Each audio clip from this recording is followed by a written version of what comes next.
Sometimes when you're driving down the road all by yourself, you begin to hear a voice that tells you need to look around, pay attention.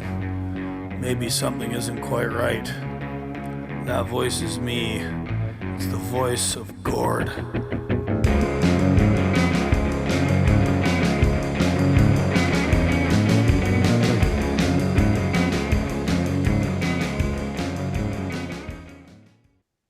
All right, g'day everybody.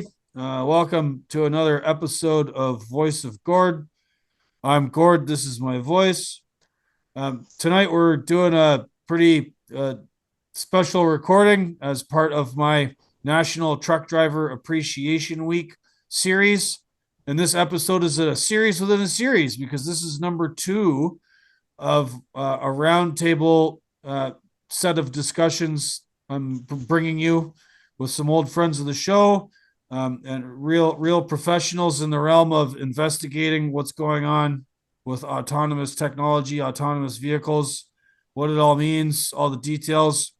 You'll remember previous guests, James Year, photojournalism master's student from Syracuse University, who's been documenting the lives of workers who are said to be impacted by all this stuff. Also, Edward Escobar with the Alliance for Independent Workers, who's doing some great work out in California, fighting Cruise and Waymo and all the robo-taxis and bringing lots of attention to that. And normally we would have Will Cook from America Without Drivers, but Will can't be with us tonight. And instead, we have another wonderful gentleman by the name of Scott Douglas, who's the president of America Without Drivers. And Scott, say hello. How you doing? Good. Thank you for joining us, sir. We've never talked. This is your first time on Voice of Gord. I'm glad you could make it and step in to pinch hit for Will. It wouldn't be the first time I've done All that. right. Well, tell us a little bit about yourself, how you got involved with America Without Drivers, and any of your thoughts up to date on autonomous technology and all the stuff around that. I've been driving since 2006. My entire career has been flatbed, covered wagon, and right now I kind of do a lot of specialty trailer loads, but I pretty much do nothing but oversize. And I met Will about what was it, 2018, 2019, something like that. We were working on the same project for the same company, and he kind of wrote me into this, and it was something I was already watching with interest, but I didn't know a lot of particulars. Will filled in a lot of blanks, and then we just kind of started strategizing, bouncing ideas off of each other, and it just kind of took off from there. Right. I started off in the world of flatbed as well. I've been trucking basically since 1996, 97. Probably, yeah, did a lot of covered wagons, hauled a lot of coils, probably through your territory in Indiana, up around Gary and Hammond and East Chicago and all that fun stuff. Pulling them Michigan trains along US Route 20. Yeah, I used to work for Steel Transport in Gary, so I did the same thing. Only I had a triaxle Mack trailer doing 120,000 pound gross permits. Right, right. So you're now working with America Without Drivers. And what exactly are your concerns regards autonomous tech? What do you think we need to know? Well, one of my big concerns is that there's just way too much that these companies that are developing this have hidden from the public. James, I think, has discussed this with us too, because they've got a three-pronged strategy. They got what they tell the public, there's what they tell lawmakers and such, and then there's what they tell investors. It's and the way this works is the investors always get the whole truth because we're big on watching that investor's perspective, the prospectus. They can't lie on that part legally. They're not supposed to do that. That's where you get the straight truth on what they're really planning and kind of get a ballpark idea of how far along they are. The general public is mostly ignorant.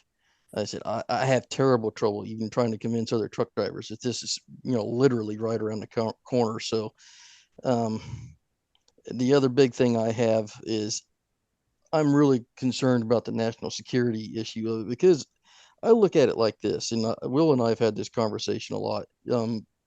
These are basically computers on wheels connected to a satellite base station, and we all know there's no such thing as an unhackable computer. So, what happens if we get in a national security situation? Say China goes after Taiwan or whatever, and they decide to, hack our system, not like they haven't done that before, and basically shut our transportation logistics grid down. It'd be an awful convenient way for them to do it.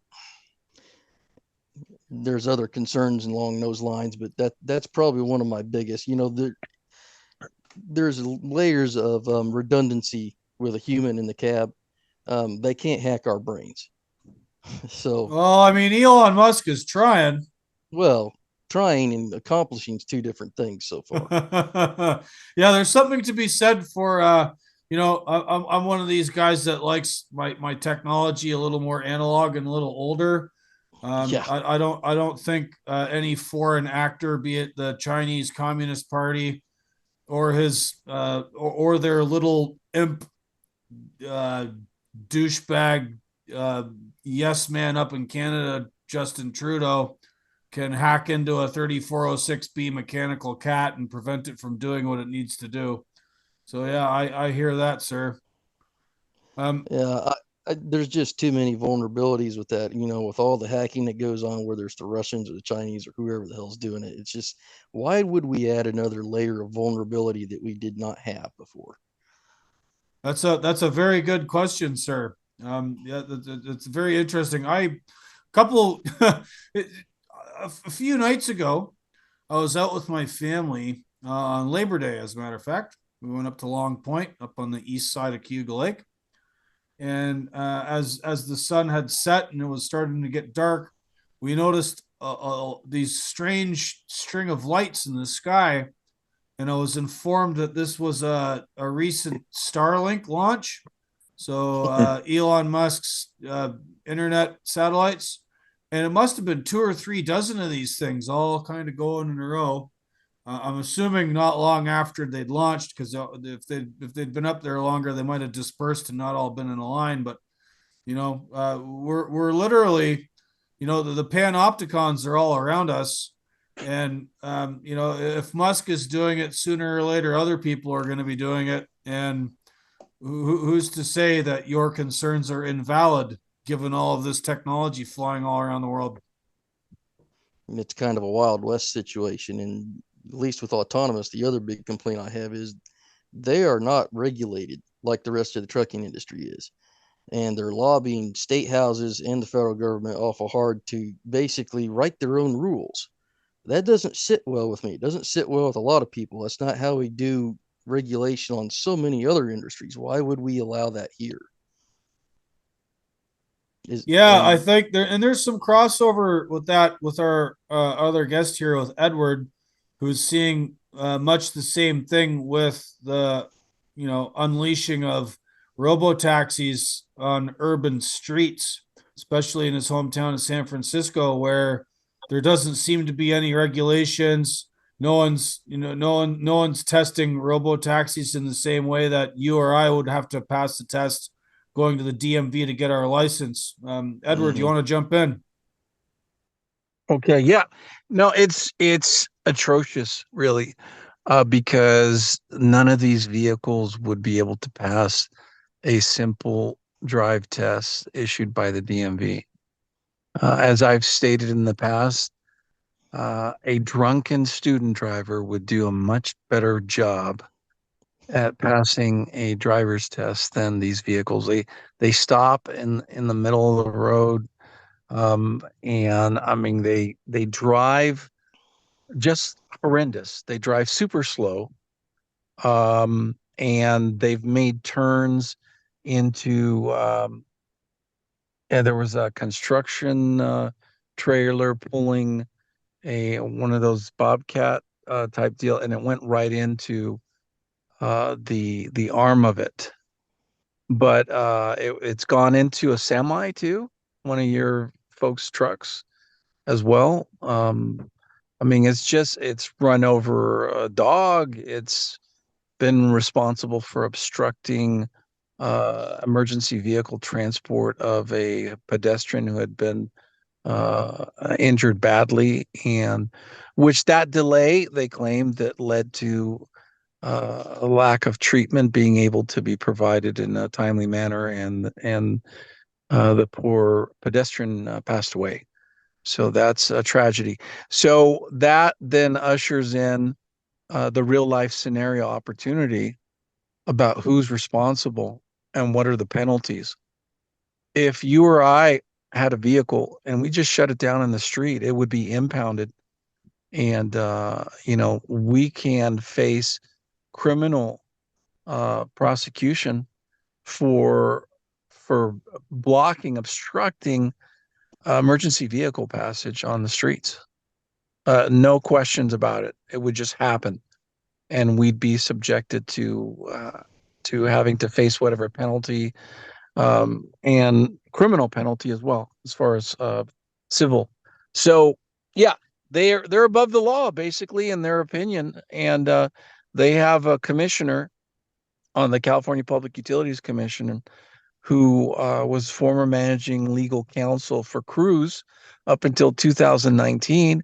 Yet this gentleman, John Reynolds, did not recuse himself, which, I mean, that's atrocious. That's a conflict of interest. It's plain and clear. He did recuse himself in the past for other issues.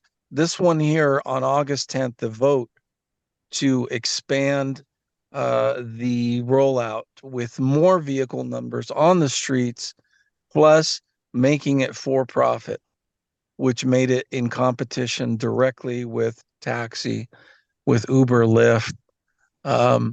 Well, that was, I think, the tipping point, quite honestly, for autonomous vehicles to have more of a full rollout, if anything. And yet, this being a crucial moment, he did not recuse himself. But for other minor uh, points of votes that CPUC did take in the past, he did recuse himself. So I just see this as being unacceptable and criminal, to be quite honest. And there's no pursuit of this injustice uh, in any way, shape, or form. A complaint filed against him with the bar. Nothing whatsoever. Some kind of reprimand or something, but no, none of that, none of that. But I'll tell you, I myself, being on the streets as a black level service provider, I drive the luxury SUVs and the limousines and the black private charter, uh, the shuttle bus type thing. So being on the street in San Francisco yesterday, I basically, it was a Waymo, Google Waymo vehicle, and I saw him, and so what I did is I cut it off, right, and so it kind of veered to the right to avoid me, and then I blocked him from making the stop to be able to get through. It was a stoplight, and then I waited for the vehicle a half a block up, and I stopped right in the middle of the street, and then he just came behind me and stopped. Now, if it were you or I driving, then we would go around someone who's being obstructing the pathway, but not in this case. The vehicle stayed there. So what I did is I proceeded to back up, and, and I got really close to the vehicle, and the vehicle actually honked at me. So I found that to be quite interesting, because it doesn't have any auditory sensors other than it says that it's supposed to detect emergency vehicle sirens. But if I've been stuck behind a vehicle and I honked at it and like nothing, right? I had to back up and find some space because the person behind me was very close. And so I had to back up, honk my horn, say, hey, I need to get back, and then I had to maneuver around the vehicle. Now, I had passengers. I could have gotten into an accident, and I would have been held responsible because of this autonomous vehicle obstructing the roadway. but yet that vehicle shut down. There's no flatbed available to come emergency and flatbed these folks, these autonomous vehicles right out.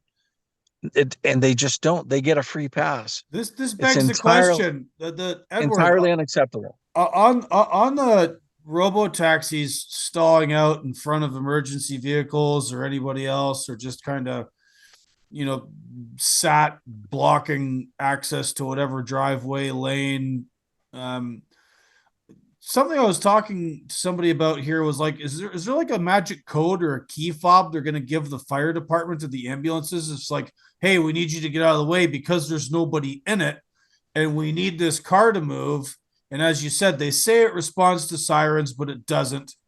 It doesn't really respond to anything unless you like put a traffic cone on the hood and stop it in the middle of the Yeah, road. you could deactivate it, correct, Yeah, you by can putting it. deactivate it, but like when you actually need it to GTFO out of the way, Yeah. you can't. Like, Well, is there? they were discussing that at the CPUC hearing, California Public Utilities Commission hearing, about having some type of a QR code where the emergency transport can access the vehicle via this QR code. As far as the specifics on how that would go down, I have no idea, because the only other way that they can actually do anything is to break the window, and gain access to the interior and manually, overtake the vehicle. Uh, But I mean, there's the issue that Scott had brought up regarding the cyber hacking and the cyber terrorism, that these vehicles can be used for. I just wanted to expand on that. There's also the exposure that data privacy that's being violated as they're accumulating big data. And as I've always said, big data is the future currency of the world. right. So, Edward, you're bringing all these issues up about these robo taxis, which are all seem pretty legitimate and valid to me. You have participated in some protests recently in San Francisco in front No, well, of. not just participate. I'm a co-organizer of those Right, protest right. rally Yeah, actions. I was getting to that. You've been featured in some media in San Francisco, and like CBS, NBC. Like, you made the nightly news. You and your Yeah, top of the organization. news. Yeah, we opened up the news, which was it's because it's newsworthy.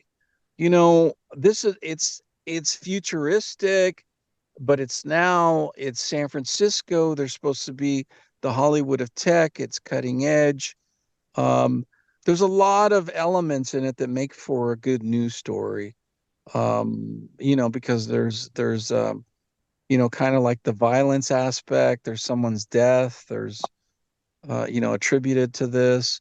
Um, it's like these vehicles are like little rebels, you know, and they're saying they're even saying that these poor vehicles are being mistreated, like not treated fairly. They say because they always do this whataboutism.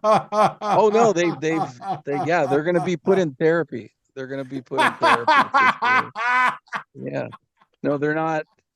They're trying to milk the whole progressive liberal side of it, that they have equal rights and there. But you know what? It raises a very valid point. I mean, all laughing and joking aside, because this is real life scenario, and this is where AI, the whole sentient aspect of it, and that there's going to be consideration of the sense of self. That is it just a piece of equipment, or do they have rights too? So it is very valid that we have this discussion, all shits and giggles aside. um Well, I mean, it would be more cool if Commander Data from Star Trek The Next Generation was actually in the car. So, like, we could yeah, have this sort of like, human form and a personality and a guy that tries to make you laugh. And, right, if you said, Commander Data, plot in a course to get the heck out of the way of this fire truck, yeah, like we could do something, but there's nothing to it. It's It's a Right. machine. It's a Pandora's box that's under the hood. There's no human relation to it, right? So it's a bit Yeah. different. I'm There's no sense of humanity to humanize the engagement, the interaction or anything whatsoever. I mean, other than the voice that's inside the cabin that's telling you basically what's expected of you. But yeah, there's No, not that. the voice is from the government telling us to expect to just accept this without any question, and we're not having it. Yeah. Scott, you apparently you have some information about a incident involving a Waymo truck, maybe that took place recently. I don't know how recent it was, but there was a Waymo truck that crashed here. It was in California. I forget what city, but basically it was in testing. So you had an actual human driver in the driver's seat, and you had a technical operator in the passenger seat operating a laptop, watching the telemetry of the vehicle. And something went wrong, something malfunctioned, and the truck was in the middle of trying to switch back over to manual driver operation, and there was a certain length of lag time that the vehicle was still in control, the driver wasn't, but the vehicle was still malfunctioning, and it literally drove him right off the road, up an embankment into a stop fence, and it just barely stopped that truck from getting up onto the frontage road right next to the main interstate there. There was another one just in south of Palmer, Texas, in Ennis, where Waymo also got ran off the road by another driver down there. That was in June of last year, I believe, too. So it's not the first occurrence of that happening. There's Yeah, probably others we haven't James been and told about. Scott raise valid points. Here's the thing: is that they claim, first of all, they withhold the data on these reports of incidents. They minimize and and diminish the significance of report because otherwise they look terrible. Yes. With all these, there's a lot of reports that are not made. People, they witness things, and those do not get logged in as part of the dysfunction that is autonomous vehicles on the road. That it's not ready for prime time. That's what the San Francisco fire chief said. Yeah, let's And let's go into Yeah. why though, because let's face it, there's two entities there that they're afraid of turning on them, and that is A, government regulators, and B, investors. So they don't want to look bad in front of those two groups because they know it's not going to go well for them. Well, and we've already done some damage to them. Just the exposure that we gave them adversely with the media, NBC, CBS, and Fox, and TechCrunch and Deutsche World. It got good traction. From that, they pulled 50% of the vehicles off the street. So, can we make a difference? I want people to know that yes, we can, but it needs to be organized, focused, a strategy with talking points and professionalism, so that our base, the viewing audience, the listening audience, can relate to what we're doing. And also so that it doesn't appear to be it's just about drivers and the driving industry. And I always really make it a point of how the autonomous vehicles is a tipping point for the rollout of the age of AI, and you have the automation, and this is going to be displacement of millions, if not billions, of workers globally.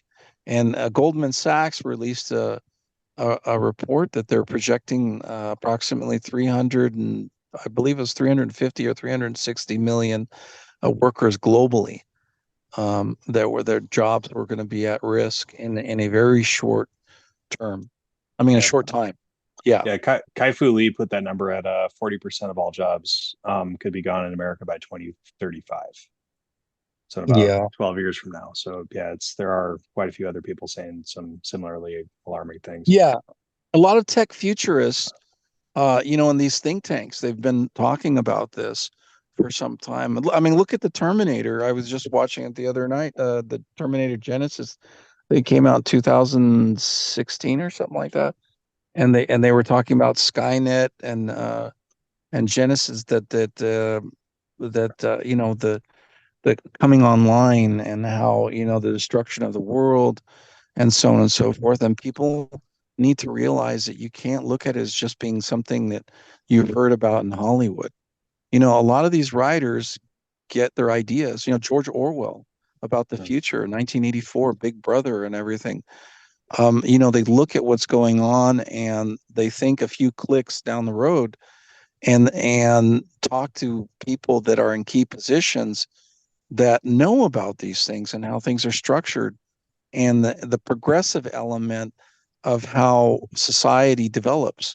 And this is not lineal, this is exponential. It's a viral growth that happens, and people need to realize that, that you can't say we have all the time in the world and procrastinate and think that we still have tomorrow and we have, because there isn't going to be a tomorrow. There's going to be no future of work for workers.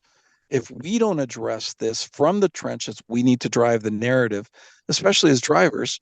We need to drive this narrative so that we have a voice, that we demand and shape the future with making suggestions for model regulations. I have a connection with one of the top he's a president of the International Association of Transportation Regulators, and he talks to all the gatekeepers that are the transportation regulators globally. And they have discussions about this in the conferences that they have, and start to project and have these meaningful discussions of where things are headed. And he's putting like the key stakeholders together so that they can understand where things are headed. Here's the downside, though, because when this all sounds wonderful and everything, but when I've spoken at these conferences, when I've been invited to speak uh, at the conference on the panel discussion on this or where things are headed, uh, I'd have these transportation regulators who would pull me aside and they said, I really appreciated your presentation. However, despite as much as us transportation regulators want to make a difference, we are just there as enforcers of the existing policies that are in place. And so our hands are tied in as much as we want to make a difference. You see, so we're looking at then legislators. And the legislators, as Will has commented in the past, and I can tell you as well in our discussion, they are clueless. Their interns know more about tech than they do. And if it's not, something that's on a need to know, then they'll address it. But if not, then they don't. And let's not forget that a lot of these legislators, these politicians, are beholding to corporate contributions to their political campaigns. And who are they really, in service to? And it's not their constituents. So, we need to have real discussions about that and see how we can shape the future of work. Right. Yeah, there's what you said about the legislators not knowing anything about this, and their sort of younger interns are running around doing everything for them. This ties into sort of a wider observation about like our society is basically run by a gerontocracy. Nancy Pelosi is 378 years old. Mitch McConnell is shitting himself on television. Dianne Feinstein, come Joe, on, like, Joe Biden is like a several times reanimated corpse. The amount of adrenochrome keeping our the highest levels of leadership in this country going is incredible. You'd probably need an Australian triple tanker road train for every day to keep all these people alive, and they're all going to be gone soon. I mean, unless there's like some kind of technology to animate them robotically, but Let's hope not. yeah, and they're way behind.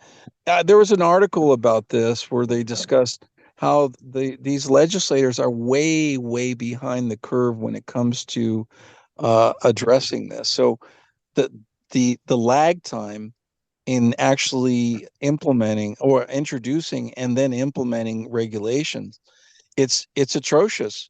Well, Even though it should be expedited. I think James could speak to that. Yeah, so there was a congressional hearing back in June where they were kind of talking about a lot of these issues, and there's a lot of discussion right now apparently where they're talking about basically creating like an FDA or an EPA just for technology, for regulating what gets made and how it gets made and how fast it gets implemented, sort of a thing. The problem is that creating an all new government agency to be able to appropriately attack that problem at the scale and speed that this is happening is a monumental undertaking that could take years to overcome. And like AI and the tech industry has already been running laps before Congress can even get its pants on. So even with that, AI is going to continually grow at an exponential rate. As of 2018, it was capabilities were doubling about every 4 months, I believe, and Moore's law with the hardware side of things doubles every 18 months. And keeping ahead of this is going to be extraordinarily difficult. But luckily now there's a bit of hope that there's a lot of bipartisan support for legislation on this. So hopefully they can do something to kind of mitigate the damage. But the other problem that I see with that too is that a lot of these tech companies are going to Congress and basically directly asking Congress to regulate us, right? But the thing that kind of concerns me about that is like the argument might go is like, hey, please regulate us, but just regulate us in a way that we want to be regulated, type of a thing. Right. And that's a whole other can of worms right there too. So James, there's one other thing here too, because you got to remember when you create a new bureaucracy like this, especially tech, most of those guys in tech are going to say, hey, look, put one of our people in there because we know more about it than you. Exactly. just like And the they're FCC going and to all have that. major conflict of interest Mhm. issues. Yeah. Right. Yeah. Now It's a revolving door where they bring in these corporate folks. That's like I've said, it's putting the fox in charge of the hen house. And you've seen it in the past with Mark Zuckerberg.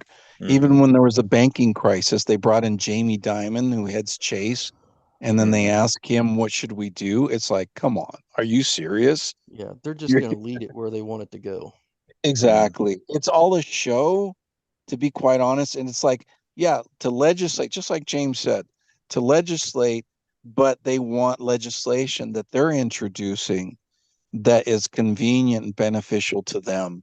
And so if they're like ahead of the game when it comes to being very forward thinking and projecting this, it's obvious that there's ulterior motives and hidden agendas in what they're doing. And so that's where the diversity and the key stakeholders from labor need to participate. And I'm not talking about organized labor solely, because a lot of the corporatized, disorganized labor is in bed with some of these corporate elements. So, and just like, earlier we were talking about ATA, CTA, and these organizations that claim to be on behalf of truckers, but what is it? It's corporate mega carriers. No, the American Trucking Association, loathsome scum that they are, haven't really said very much in objection to autonomous technology that I've seen. And how ironic that this is National Truck Driver Appreciation Week, yet most of the corporations, mega carriers that the ATA represent, are only going to be too happy to see us off and not have to pay our salaries, and would substitute like an Aurora driver subscription service for my ability to pay, feed my children. But the one of the things that, like I say, and I think I mentioned this in the previous episode, maybe I didn't, the narrative around the implementation of autonomous trucks, the technology companies are using the same excuses and lies that the American Trucking Association have been pushing for years. Like, oh, there's a shortage of truck drivers. There's not a shortage of truck drivers. There's like nearly 9 million active CDLs in the United States right now. And it's been shown time and time again that there's no like ongoing shortage. There's It's the swings. quality of the work that's available that is not acceptable. Right. Yeah. So the that creates a churn and retention issue, and they never address that at all. No. The ATA has always pushed policies which carry that on. especially with regards to like surveilling drivers and treating us like, Yeah. Goombas The that don't number know. one thing, Gord, though, is safety across the board on both sides when it comes to trucking, just transport, period. They always try to use safety. It's going to save lives. And, look at the human and how they drive. And yeah, we may be bad, but what about the human? You Look can how make bad. you can make humans better. You can increase standards for getting licenses instead of having corporate welfare funded CDL mills, which the mega carriers are all in favor of, and their ATA has never said one word about ever getting off the taxpayer tet for paying for their CDL mills. Not once. Not once have they ever proposed imposing a system of graduated licensing or extending the number of hours required in order to get your CDL or having coaching time, anything. None of that stuff. There's human ways to increase safety, and it's never about that because that costs money and they don't want to pay us more. And now they want to pay us even less because they would rather have robots do it. And they just automatically say it's an instantaneous sound bite like talking point that we just accept uncritically that somehow machines are better than us and are never going to make mistakes. They're never going to get drunk. They're never going to get tired. That doesn't mean they're perfect. And that doesn't mean that they're necessarily the solution, right? Like this is part of the narrative process by which they used the same arguments to line their pockets and not pay people correctly.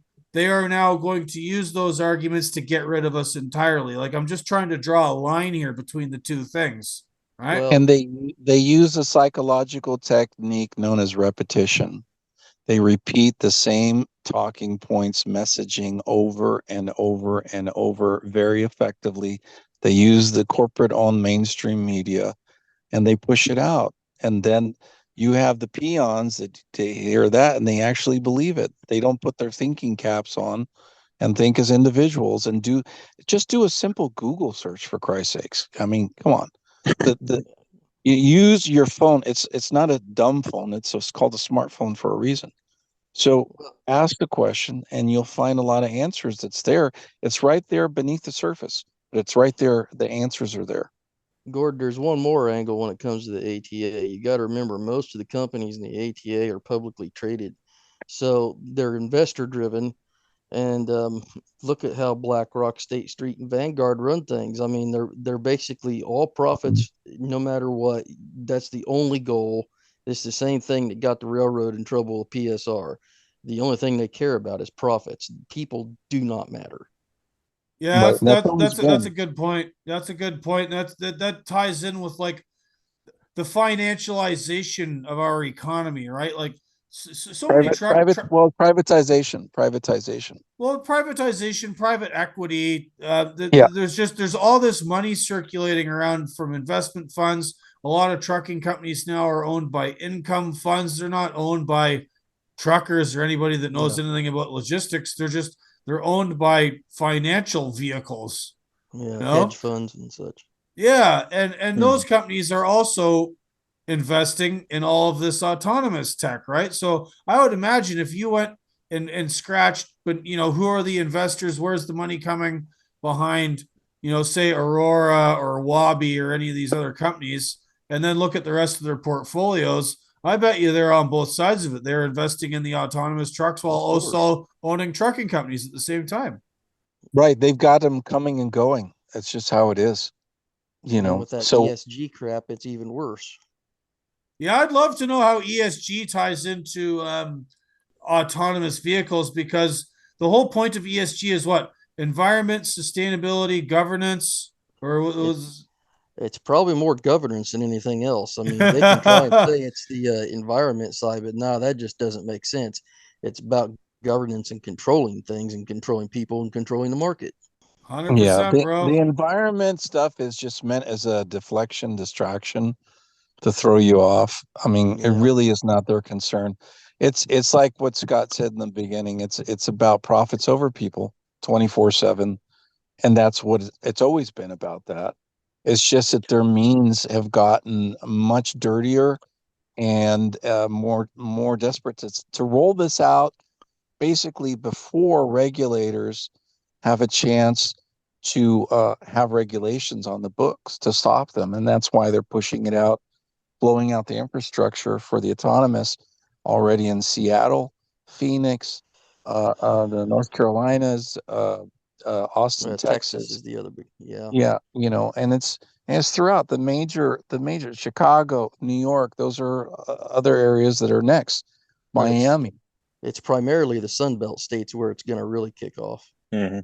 So one With trucking, one thing that I wanted to jump on real quick is that you guys mentioned like the environmental selling point that these things are going on. So if either of you had a self-driving truck that could drive for 22 hours a day, nonstop, around the clock, would you ever stop driving that truck if it can keep earning you money?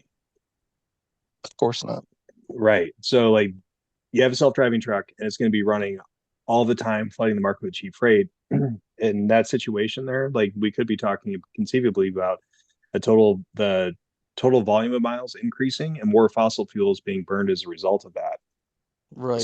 So they might only get like a 10% boost in fuel economy, but if you're like doubling the amount of miles that you're driving, that's like the irony of that is that a truck driver might be the most environmentally friendly option that we have. Well, and that's true to a point, but that's also why Cummins is rolling out these hydrogen engines, or they claim it's going to be the next frontier, but they have absolutely no infrastructure to fuel all those trucks. Mm-hmm. Yeah, right. So the electrical vehicle trucks, autonomous, that combo, and that's where California is leading that charge here. But let's also talk about, the lithium mining, for these EVs and everything. And when they're talking about the environment, and if you've seen one of these things catch on fire, the fire department, they hate these vehicles because they can't. They have to like take a vehicle like that and a full submersion into some type of a liquid thing, and then they check on it. They dig a hole and they bury it. You've seen videos doing that too. Yeah. So where's the safety and where's the concern for the environment? To be honest, these open mining pits of lithium. You see what I'm saying? It's well, there's multiple different narratives they're using, and once you sort of scratch beneath the surface, you realize that they're mostly fraudulent. They're using these to sell technology to a public, many of whom don't know any better or who have been led down the garden path by other narratives previous to this one. We're running up on an hour here. I wanted to keep this one short. Is there any other closing stuff you guys wanted to get to here? Well, when it comes to autonomous and you're on the grid there, you have solar flares, you have earthquakes, and that could shut everything down. And then what? Carrington event. Yeah. There is one other thing. I kind of want to pick James's brain on this. Pew just released a poll. I sent it to Will, and it is based on autonomous, primarily the robo taxis. They just finished this up. It was just a 3 months ago, and it was basically a public opinion poll of what people thought of passenger vehicle autonomous. It was not a pretty picture. Right. There was a lot of men under 45 that thought it was a good idea. I'm supposing mostly because they're more tech savvy or something. Mm-hmm. And they said, oh yeah, we'll ride in one of those. When it gets to the very end and they start looking at some of the other sectors that autonomous is in, they had one little line for trucks in there, which I thought was kind of interesting.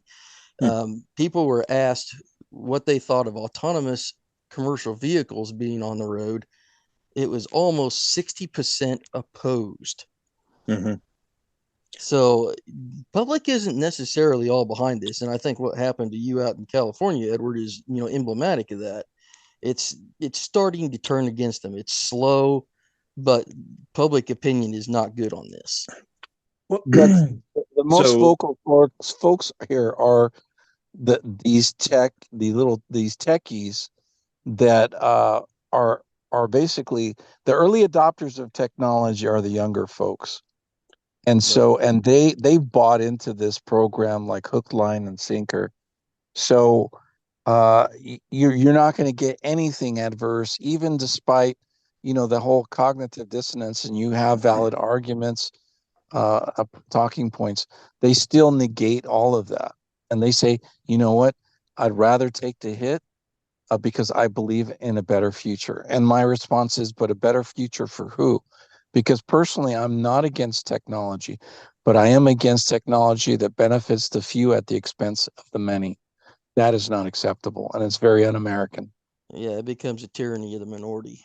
Exactly, Yeah. because then everything with electrical vehicles, your independence is taken away. Like, diesel, petroleum, and I'm not saying like for as far as the environment, yeah, there's concerns there, but you're plugged into the grid with the electrical vehicle autonomous. It could even be shut off by if you are enemy of the state or what have you, Well, or you're not behaving look, properly according to let me say society. They one could thing shut you about down. that. Personally, I think it'd be a great thing for autonomous to go electric because, Edward, as you noticed in California, they kind of got a blackout and brownout problem now. Electric, electric, electric has the problem of having put the cart before the horse. Gavin Newsom and Biden both Yeah. did this. They they Well, want to roll all of this out. The Elon problem Musk. is, the problem is no one thought to build more power plants or make the necessary improvements to the transmission grid to plug all this stuff in. So, what do you Right. think is going to happen when you start converting all these AI vehicles over to electric and we can't charge everything at the same time and No, run our home businesses?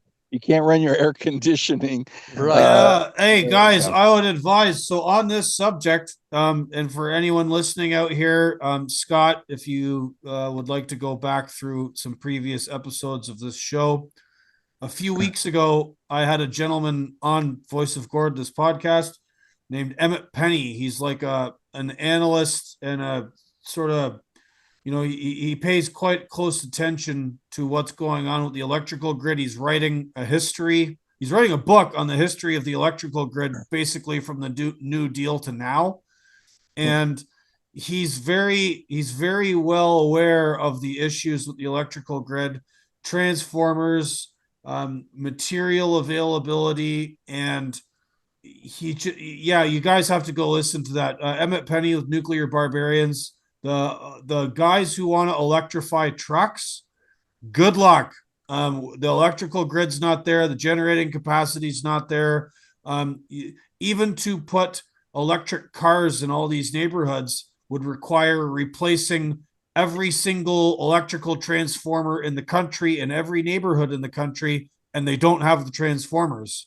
They're Right. they as you put it, Scott, cart before the horse. Yeah, big time. Yeah. Yeah, Well, that's why I Scott's think, valid that. point about Newsom when he said about, with the brown, please don't charge your electric vehicles, right, Scott? That's what you were.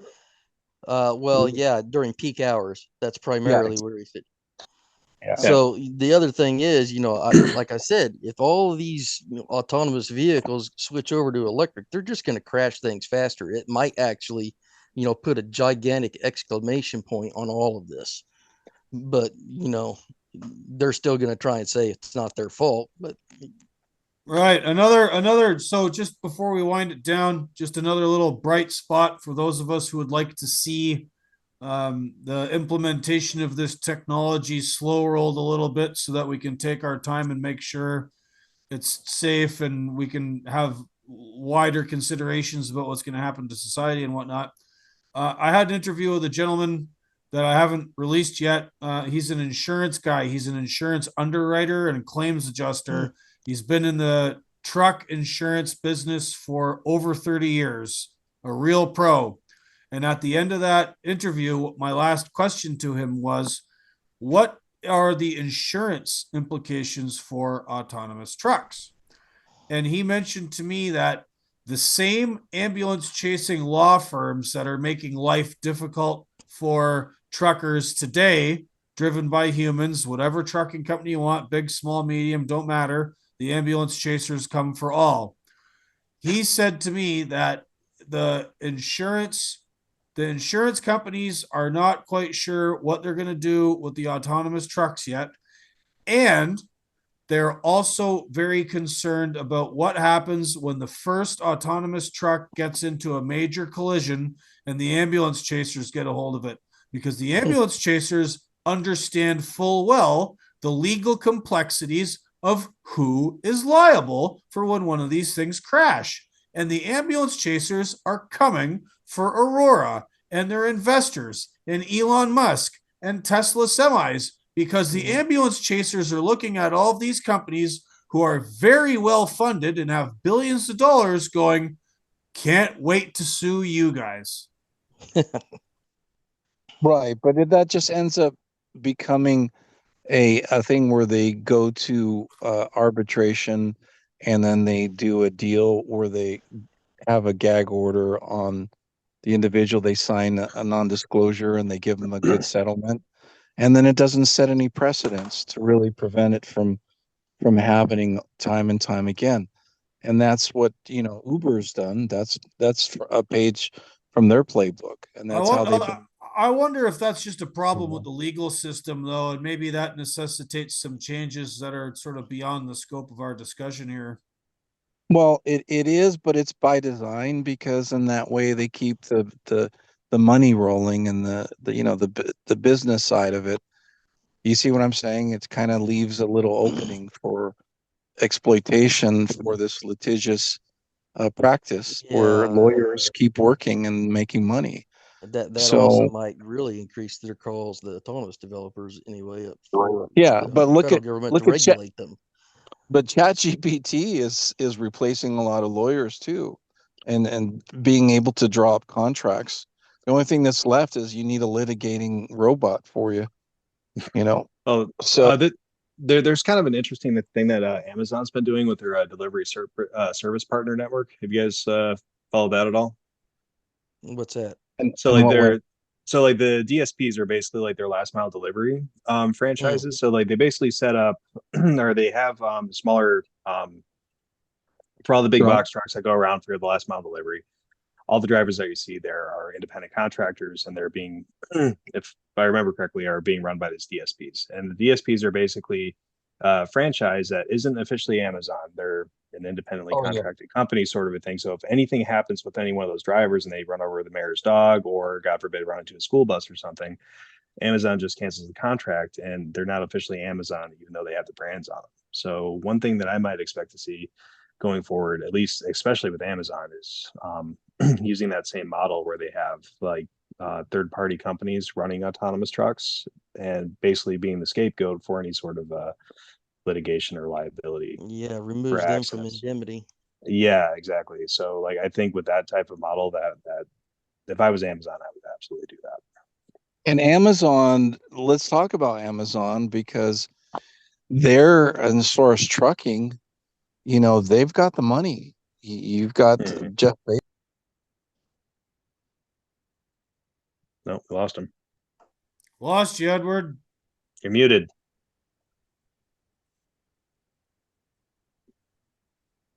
All right. Sorry about your luck, Edward. Yeah. Um, The technology. See, this is what I'm saying. You can't trust it. It doesn't always work. So. Yeah, he might the have hit air the. drone delivery as well. We're talking about we're Hey, talking. Edward, hang up a second here. You blanked out on us. Yeah. He Yeah, didn't we can get even, like the last 20 seconds of that. he didn't even stop talking. Yeah. Did you catch that? Because I said N- the drone, no, the flying drone vehicles. no, you just completely blanked out, dude. Mm. Can you hear me? Yep. Yeah, Yeah. yeah, we can hear you now. Oh, okay. Yeah. So I mean, we have to look at the flying vehicles too that are. I mean, I've seen the technology, and it's coming online very quickly. And you've seen the other stuff that they've seen for deliveries as well. That it's everything is becoming more mainstream in that sense, to be incorporated in the whole process. So gig workers and all these other folks as delivery are going to be displaced. So I mean, it's touching everybody, Yeah, and the sky's the limit when it comes to venture capitalists, they're not putting billions of dollars just for fun. And people need to realize that they want to get in and basically co-op this technology and be, first in, so that way they could patent things and then and reap the rewards. So they're going to expect a harvest, They a very bountiful harvest they from the might, but seeds they sometimes, planted. Edward, they reap the whirlwind. It's not always one-sided. Yeah. Well, it is, but they have backup plans. They have plan A, plan B, plan C. They have folks that are working on this 24/7 when it comes to strategy, and they pay them the big bucks for a reason. So, but we've got a bigger think tank when it comes to the general public, but we have to circle the wagons, rally the troops, and people need to stop living in a state of ignorant denial, saying it's not going to happen in my lifetime. It's like, well, do you plan on dying now? Because it's already rolling out. It's All already right. rolling out. On that note about circling the wagons, Yeah. our next in this series is going to be a live Ask Us Anything. So, number 3 of these autonomous roundtable discussions featuring myself, Edward, James here, Scott, and hopefully Mr. Will Cook, if he can make it back. Tuesday, September 19th, 8 p.m. Eastern, in conjunction with my good buddy Reed Loustalot at lostfreight.com, who also manages the Lost Freight Discord, where you can find all kinds of folks discussing issues in the freight and logistics and supply chain space. 500 plus members right now. Reed is very happy to have us and open up his Discord to anybody who wants to come on board and ask any of us who are here right now questions. So if you've gone back and listened to that first roundtable, scroll down through all of my episodes at Voice of Gord on your favorite platform for podcasts, or at autonomoustruckers.substack.com, or you listen to this one. Even if you haven't, and you just want to check it out, you have some questions about all of this autonomous tech, you have some criticisms of what we said, maybe you want to add to it. Any and all questions and commentary will be welcome. All of us will be there. And so this is my advertisement for that Ask Us Anything. Tuesday, September 19th. If you go in the show notes to this podcast, I will give you a link where you can sign up for the Lost Freight Discord, and hopefully we'll see you there. So you guys will all be there next Tuesday, September 19th, 8 p.m. Eastern? Yep, absolutely. Sure. All right. Well, I'd like to thank y'all for coming out again tonight. I really appreciate your guys' time and being available for my listeners. You're welcome. Thanks for having me. Yeah, Right. it's a pleasure as always. Right. And nice to meet you, Scott. So before y'all go, if anyone wants to find you guys on the internet, plug away. Well, the easiest way to find Will and I is America Without Drivers. Just go to americawithoutdrivers.com. Someone's watching the ship all the time. Yeah, Edward Escobar on LinkedIn. And Year James on Instagram. YEARJAMES. And you also have jamesyear.com, which hosts a lot of Yep. your photojournalism work. Yep, And, absolutely. And Scott, as I understand, America Without Drivers also has a Facebook group. Yeah, we do. Will's kind of running that part of it right now. I'm not doing the Facebook side, but Will's definitely running that. So you guys can put your questions through to him, and he'll see to it gets answered eventually. Right. Yeah. All right. I'm really looking forward to this Ask Us Anything. I want to thank Reed Loust a lot in advance for hosting us. Like I said, I'll repeat that one more time. Tuesday, September 19th, 8 p.m. Eastern on Discord. It will be recorded and released as a podcast later on if you can't make it. And thanks very much for coming out, everybody, and way of the road.